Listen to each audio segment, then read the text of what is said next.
And I said to him at the time, the figure he tried to have a cap of 40 million wasn't realistic.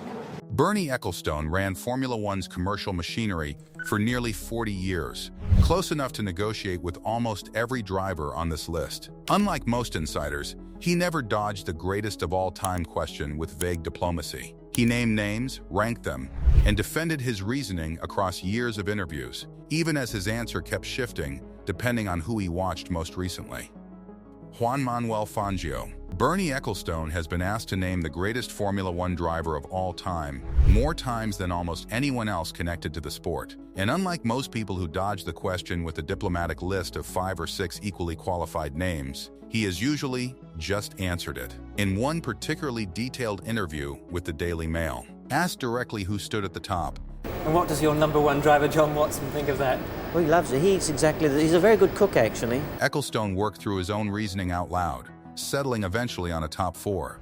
And Juan Manuel Fangio was one of the names he included without hesitation. His verdict on Fangio was characteristically blunt. He got the job done. It is, on its face, an almost comically understated way to describe a man who won 5 world championships across 4 different manufacturers in the 1950s. A level of adaptability that remains unmatched even as the sport has become far more specialized and far less forgiving of drivers who move between teams. But the bluntness was the point. Ecclestone has never been a man who reaches for poetry when a plain sentence will do. And in Fangio's case, the plainness of the compliment carried its own kind of weight, coming from someone who had spent decades listening to more effusive tributes paid to drivers who had accomplished far less. Ecclestone's own history with the sport stretches back to 1958, when he attempted to enter 2 Grand Prix as a driver himself, failing to qualify at Monaco and withdrawing his entry at Silverstone before turning his attention to management instead.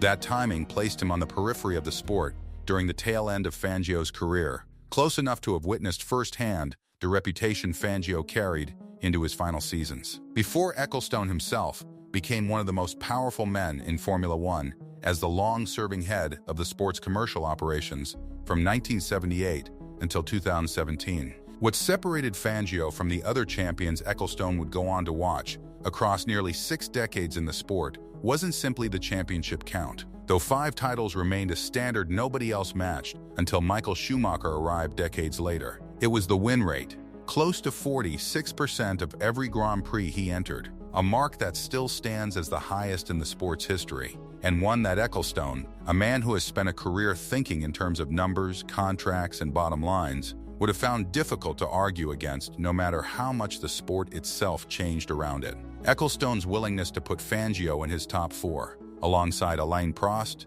Nelson Piquet, and Stirling Moss, said something about how he weighed greatness generally. He wasn't simply ranking drivers by championships or wins in isolation. He was weighing what each man had to work with. And Fangio, racing across an era with none of the safety modern drivers take for granted, had still produced a winning percentage no one since has come close to matching. Ecclestone rarely explained his reasoning at length, preferring short, declarative verdicts over extended justification. But the consistency of Fangio's presence across nearly every version of the conversation, whatever else shifted around him, suggested a genuine and lasting respect rather than a passing mention offered, simply because the name was always expected of a man his age, recounting the sport's oldest, most distant legends, long after most fans had ever even stopped watching him race at all.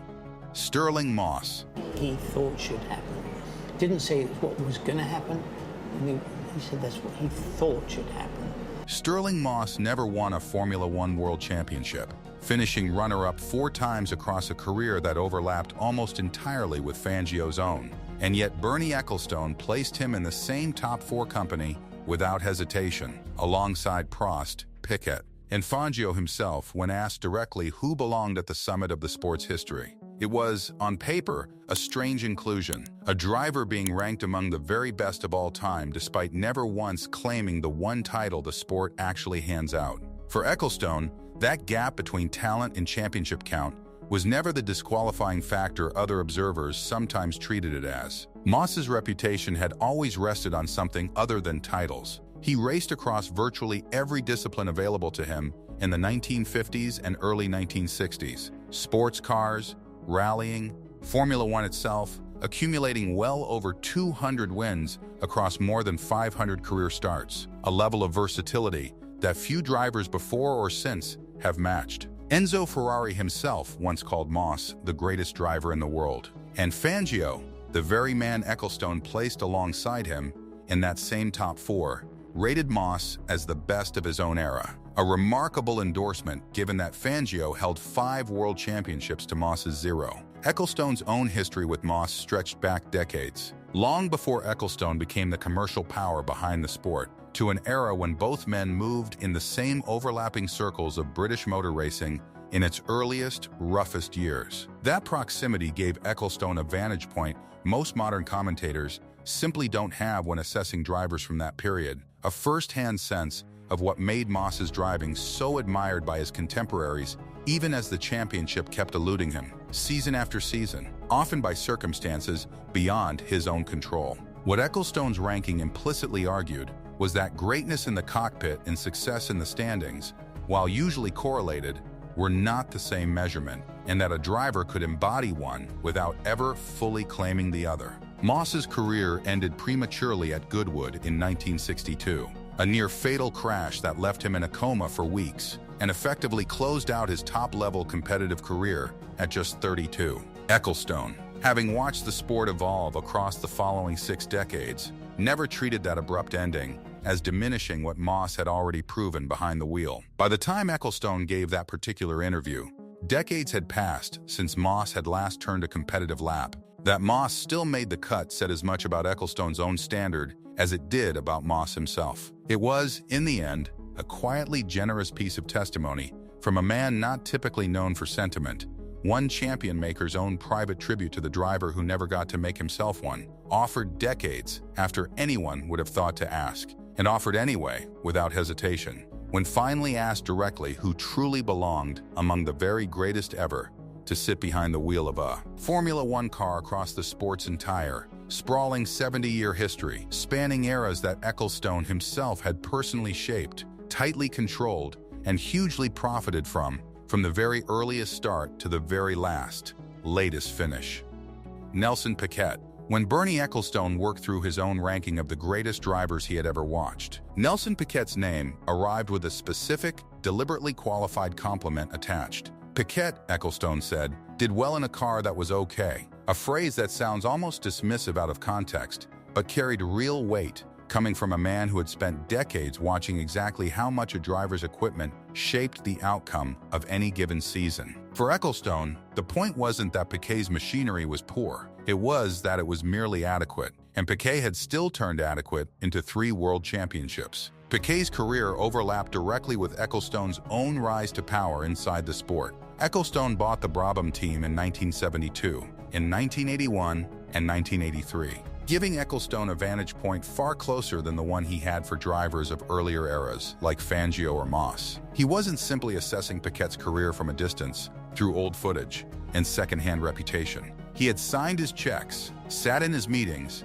and watched, from the team owner's chair, exactly what kind of car Piquet was actually driving during those championship seasons. That proximity gave Ecclestone's verdict a specific credibility other observers couldn't match. Piquet's 3rd title, won in 1987 with Williams, came in a genuinely competitive car, but it was the earlier Brabham years, machinery Ecclestone himself had a direct hand in funding and overseeing, that seemed to shape his lasting impression of what Piquet had accomplished. 2 championships extracted from a team that wasn't operating with the resources of Ferrari or McLaren said something specific about the driver behind the wheel, a point Ecclestone made explicitly when placing him in his top 4 alongside far more celebrated names. What made the inclusion notable wasn't controversy so much as its quiet defiance of the usual greatest of all time conversation, which tends to gravitate toward drivers with either the largest trophy collections or the most cinematic championship battles. Piquet's public image throughout his career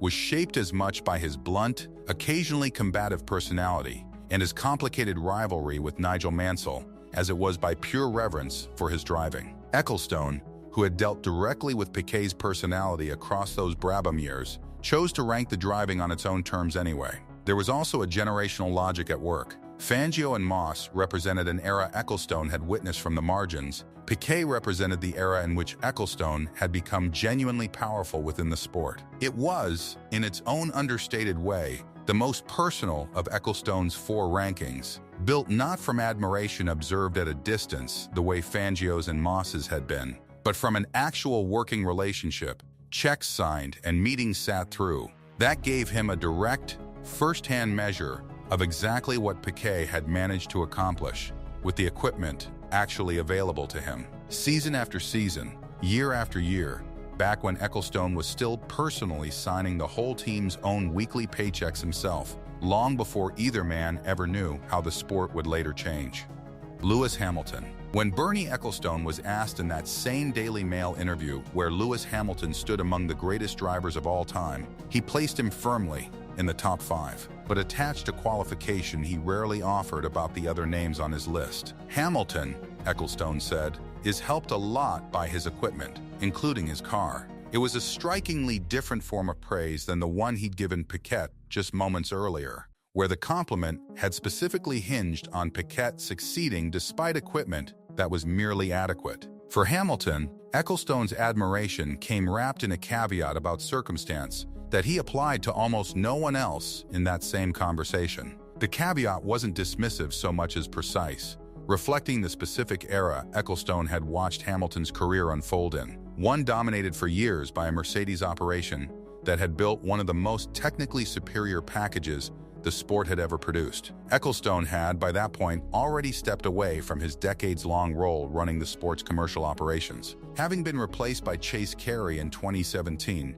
giving him the vantage point of an elder statesman watching from outside the operational machinery. That distance seemed to sharpen rather than soften his willingness to qualify Hamilton's dominance. Ecclestone's own history with Hamilton stretched back to the driver's earliest days in the sport, and he has spoken elsewhere about noticing something specifically different in him even before the championships began accumulating, comparing Hamilton's early outsider status in the paddock to his own experience of feeling undersized and different at school. That personal parallel gave Ecclestone's assessment of Hamilton a texture beyond pure statistical evaluation, an acknowledgement that greatness in Formula One wasn't only about lap times, but about the particular resilience required to succeed as an outsider in a sport that had rarely produced drivers who looked like him. Still, Ecclestone never let that personal admiration override the more clinical part of his assessment. That instinct would eventually push him toward an even more pointed comparison in later years,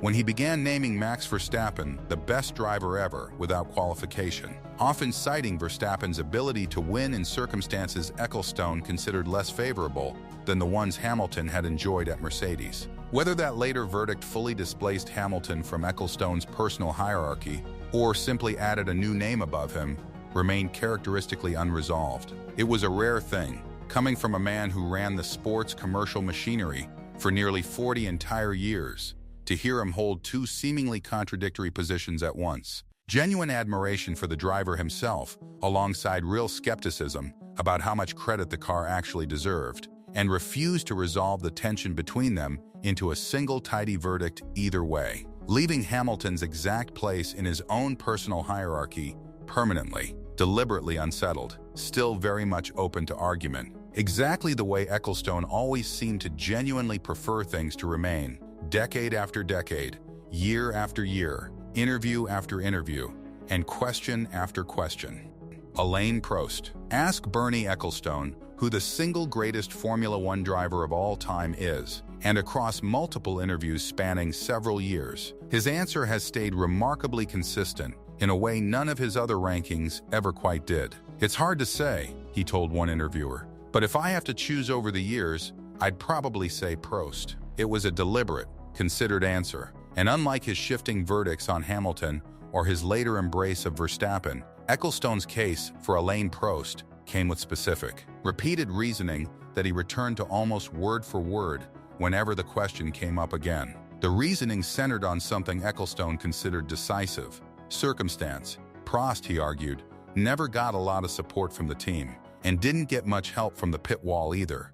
When the lights went out, Ecclestone said, he was on his own, left to look after his own tires and his own brakes, without the kind of organizational backing that other champions of his era could rely on. And he was bloody quick anyway, Ecclestone added. Quick enough that he nearly won 2 more championships beyond the 4 he actually claimed. That framing put Prost above 2 names most casual observers would instinctively rank higher. Prost was better than Schumacher or Senna, Ecclestone said directly in one interview, explaining that Michael had a lot going for him. The team, a teammate who worked in his favor, and that at a certain point in his own career, Senna had benefited from similarly favorable circumstances. Prost, by contrast, always had genuine competitors within his own team. Ecclestone's proximity to that era gave the argument real weight. He had run the sport's commercial machinery through the entirety of Prost's career, and well beyond it, watching from the closest possible vantage point exactly how team politics and internal rivalries